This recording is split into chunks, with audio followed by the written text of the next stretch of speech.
काला डूंगी जो भारत में पाया जाने वाला एक जंगल है, जहाँ पेड़ पुरानी और भूली बिसरी कहानियों के रहस्य धीमी आवाज में सुनाते थे। यह एक ऐसा गांव था जिसका नाम कोई नहीं जानता था। कोई नक्शा इस गांव को नहीं दिखाता था और कोई यात्री इसकी डरावनी और अभिशप्त जमीन पर कदम रखने की हिम्मत नहीं करता था। हवा में सड़न की बदबू भरी हुई थी और मिट्टी में एक अजीब डरावना एहसास समाया हुआ था, जैसे कोई अनहोनी होने वाली हो। पत्तियां हवा में सरसराती थी, मानो कोई भयानक रहस्य बता रही हो। गांव के लोग डरते डरते फुसफुसाहट में एक भयानक कहानी सुनाते थे, खोखली दुल्हन की कहानी। यह एक ऐसी औरत थी जिसे लोग डर और दुख की मूरत मानते थे। कहते हैं वह एक खूबसूरत लड़की थी जिसे उसके प्रेमी ने शादी की रात धोखा दे दिया था। उसका दिल टूट गया और गुस्से में और दुख में वह डूब गई। उसने एक पुराने मंदिर की फर्श के नीचे दबी एक प्राचीन काली शक्ति को पुकारा। वह बदला लेना चाहती थी उन सभी से जो उसके साथ गलत किए हुए थे।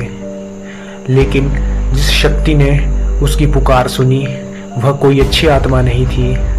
वह एक भयानक, भूखी और अंधेरी ताकत थी जिसने उस लड़की की आत्मा को चूस लिया। उसका सुंदर चेहरा अब एक डरावना मुखौटा बन गया। उसका मुंह काले तारों से सिल दिया गया और उसके नाखूनों की जगह टेढ़ी मेढ़ी हड्डियां उग गई थी। वह अब खोखली दुल्हन थी, न तो इंसान न आत्मा, बल्कि एक ऐसी चीज जो दुख, गुस्सा और भूख का मिश्रण थी। हर साल में जब दुनिया और परलोक के बीच का पर्दा पतला हो जाता है, खोखली दुल्हन का श्राप जाग उठता है। गांव के सारे आईने धुंध से ढक जाते, जैसे कोई उनमें सांस ले रहा हो। जो लोग इन आईनों में ज्यादा देर तक देखते, उन्हें उसकी भयानक छाया दिखाई देती। एक सफेद फटी हुई दुल्हन की पोशाक में लिपटी उसका चेहरा दर्द और गुस्से से भरा हुआ। रात के सन्नाटे में उसका दुल्हन गीत गूंजता, जो दबी हुई चीखों और कराहों का एक डरावना संगीत था। यह गीत उन लोगों को अपनी ओर खींचता जो कमजोर थे, जिनके दिल में दुख था या जो किसी गुनाह से दबे हुए थे। जब खोखली दुल्हन अपना शिकार चुनती तो वह उसे यूं ही गायब नहीं करती थी। वह उसे चीखता चिल्लाता आईने के पार खींच ले जाती थी। वहां उसकी चमड़ी उधेड़ दी जाती थी और उसके शरीर को दुल्हन की पुरानी फटी हुई शादी की पोशाक पहना दी जाती थी। वह शिकार हमेशा के लिए उसके अभिशप्त समारोह में फंस जाता था, बार बार अपने सबसे बुरे और दुख भरे पलों को जीने के लिए मजबूर हो जाता था। गांव वाले कहते थे कि ये शिकार कभी मुफ्त में नहीं करती थी और उसकी आत्माएं खोखली दुल्हन के साथ उस अंधेरी दुनिया में कैद रहती थी। इस शापित गांव में एक दिन लोक कथाकार आया था। वह एक पढ़ा लिखा आदमी था जो भूत प्रेत की कहानियों पर बिल्कुल भी यकीन नहीं करता था। उसका मानना था कि हर कहानी के पीछे कोई वैज्ञानिक या तार्किक सच छिपा होता है। गांव वालों ने उसे चेतावनी दी कि वह काला डूंगी के जंगल में न जाए और वह खोखली दुल्हन की कहानी को न छेड़े, लेकिन उसने उनकी बातों को हंसी में उड़ा दिया। वह सच्चाई जानना चाहता था और इसके लिए वह जंगल के सबसे सड़े हुए हिस्से में चला गया। उसकी खोज उसके एक पुराने टूटे फूटे मंदिर तक ले गई जो सालों से खाली पड़ा था। मंदिर के अंदर धूल और मक्कड़ जालों ने सब कुछ ढक रखा था। वहाँ एक कोने में उसे एक पुराना गंदा आईना मिला जिसकी सतह पर धूल और मक्कड़ जाल जमा थे।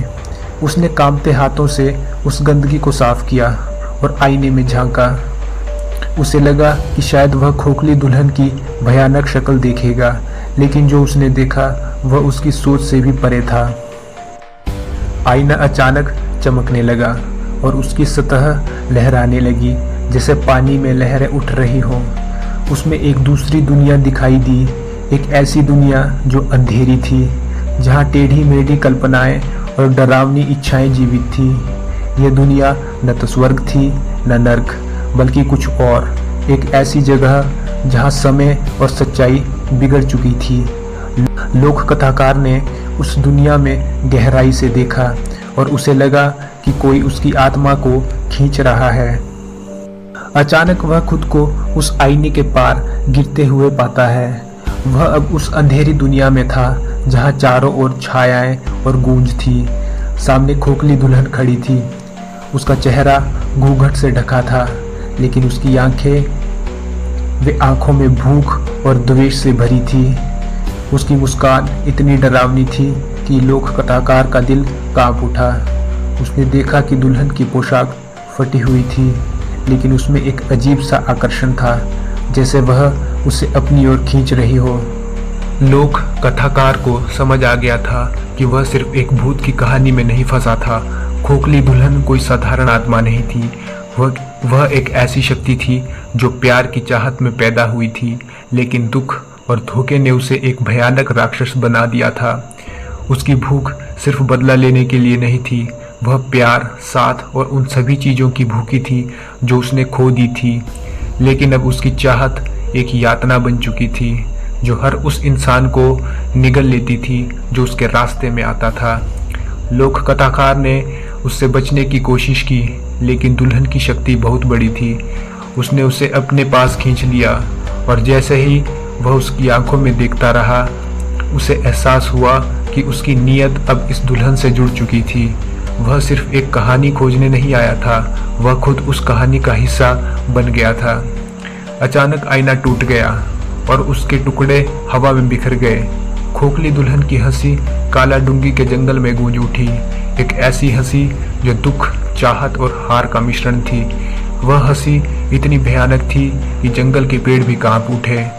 लोक कथाकार अब उस अंधेरी दुनिया में कैद था, जहाँ खोखली दुल्हन का श्राप उसे बार बार अपने दुख भरे समारोह में खींचता था। गांव वाले कहते हैं कि उस रात के बाद कोई भी उस मंदिर के पास नहीं गया, लेकिन कुछ लोग जो काला डूंगी के जंगल के किनारे से गुजरते थे कहते हैं कि उन्होंने रात में एक दबी हुई हंसी सुनी और दूर कहीं एक टूटे हुए आईने के टुकड़ों में खोखली दुल्हन की छाया देखी। उसकी कहानी खत्म नहीं हुई थी, वह अब भी जंगल में गूंजती थी, एक ऐसी कहानी जो दुख, प्यार और अंधेरे की अनंत गहराइयों से बनी थी और जो शायद कभी खत्म नहीं होगी।